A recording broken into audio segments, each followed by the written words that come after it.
Officer on duty എന്ന ചിത്രം കണ്ടവർ അന്ന എന്ന വില്ലത്തിയെ ഒരിക്കലും മറക്കില്ല. ചുരുണ്ട മുടിയും വെള്ളാരം കണ്ണുകളുമുള്ള സുന്ദരിയായ പെൺകുട്ടി. എന്നാൽ അന്നയുടെ കണ്ണുകളിൽ പ്രതികാരദാഹവും ക്രൗര്യവും മാത്രമായിരുന്നു. വെസ്റ്റേൺ ലുക്കുള്ള മയക്കുമരുന്നിന് അടിമയായ മെഡിക്കൽ സ്റ്റുഡന്റ് അന്നയായി അഭിനയിച്ചത് ജേർണലിസത്തിൽ മാസ്റ്റേഴ്സ് എടുത്ത തനി മലയാളി ഐശ്വര്യരാജാണ്. ഓഡിഷനിലൂടെയാണ് ഐശ്വര്യരാജ് ആദ്യം സിനിമയിലേക്ക് എത്തുന്നത്. സിനിമയിലേക്കുള്ള ഐശ്വര്യയുടെ അരങ്ങേറ്റം ഗംഭീരമാക്കി. അതുകൊണ്ട് തന്നെ സിനിമയ്ക്ക് ശേഷം വലിയ വരവേൽപ്പാണ് ഐശ്വര്യക്ക് പോകുന്നിടത്തെല്ലാം ലഭിക്കുന്നത്. പ്രതീക്ഷിക്കാതെ കിട്ടിയ വരവേൽപ്പും പ്രേക്ഷക സ്നേഹവും കണ്ട് അന്തം വിട്ടിരിക്കുകയാണ് താരം. സ്കൂളിൽ പഠിക്കുമ്പോൾ യൂത്ത് ഫെസ്റ്റിവലിൽ നാടകത്തിൽ അഭിനയിക്കുമായിരുന്നു.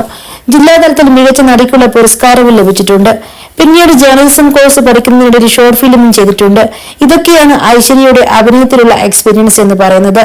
ഐശ്വര്യ PGക്ക് പഠിച്ചുകൊണ്ടിരുന്നപ്പോഴാണ് ഓഫീസർ ഓൺ ഡ്യൂട്ടി എന്ന സിനിമയുടെ ഓഡിഷൻ പരസ്യം കണ്ടത്. അങ്ങനെ ഓഡിഷന് പോയി. ഓഡിഷനിൽ സെലക്ട് ആവുകയും ചെയ്തു. എന്നാൽ നെഗറ്റീവ് റോളാണെന്ന് ഐശ്വര്യയോട് മുൻപേ അറിയിച്ചിരുന്നു. പിന്നീട് ഒരു വർഷത്തോളം ക്രൂവിനോടൊപ്പം പ്രവർത്തിക്കുകയും ചെയ്തു.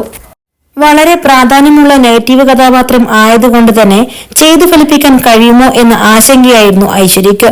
അതുകൊണ്ട് തന്നെ ഒരുപാട് ത്രില്ലർ സിനിമകൾ എടുത്ത് കാണുമായിരുന്നു. ഡ്രഗ് അഡിക്റ്റ് കഥാപാത്രം ചെയ്യേണ്ടത് കൊണ്ട് തന്നെ അത്തരം ആളുകളുടെ അഭിമുഖങ്ങൾ എടുത്തു കണ്ടു. ഡ്രഗ് കഴിക്കുന്നവരുടെ മാനരിസം എങ്ങനെയൊക്കെ ആയിരിക്കുമെന്ന് നിരീക്ഷിച്ചു. അവരുടെ ബോഡി ലാംഗ്വേജ് കണ്ടുപഠിച്ചു. അങ്ങനെയൊക്കെയാണ് ഐശ്വര്യരാജ് എന്ന നാട്ടിന് പുറത്തുകാരി സുന്ദരി പെൺകുട്ടി അന്ന എന്ന വില്ലത്തി വേഷത്തിലെത്തി പ്രേക്ഷകരെ വിറപ്പിച്ചത്. സിനിമയിൽ ഐശ്വര്യയുടെ വെള്ളാരം കല്ലുപോലുള്ള കണ്ണുകൾ വളരെയധികം ശ്രദ്ധിക്കപ്പെട്ടു. എന്നാൽ റിയൽ ലൈഫിലും ഐശ്വര്യയുടെ കണ്ണുകൾ ശ്രദ്ധ നേടിയിട്ടുണ്ട്. അന്ന എന്ന വില്ലത്തി കഥാപാത്രമാകാൻ വേണ്ടി നാടൻ ലുക്കിൽ നിന്നും മേക്കപ്പ് ചെയ്തും കോസ്റ്റ്യൂം ചെയ്തും മാറ്റിയെടുക്കുകയായിരുന്നു. ഒപ്പം ഐശ്വര്യയുടെ മികവുറ്റ അഭിനയവും കൂടെ വന്നപ്പോൾ അന്ന എന്ന വില്ലത്തിയെ പ്രേക്ഷകർ ഏറ്റെടുക്കുകയും ചെയ്തു. ഒരുപക്ഷെ ആദ്യമായിട്ടായിരിക്കാം നെഗറ്റീവ് കഥാപാത്രം ചെയ്തവർക്ക് ഇത്രയധികം പ്രേക്ഷക പിന്തുണ ലഭിക്കുന്നത്. അച്ഛനും അമ്മയും ചേച്ചിയും അടങ്ങുന്ന കുടുംബമാണ് ഐശ്വര്യയുടേത്. ചേച്ചിക്ക് ഒരു കുഞ്ഞുണ്ട്.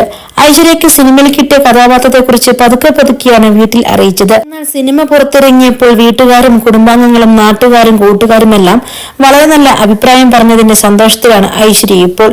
ഇനിയും നല്ല കഥാപാത്രങ്ങൾ സിനിമയിൽ ചെയ്യണമെന്നാണ് ഐശ്വര്യയുടെ ആഗ്രഹം.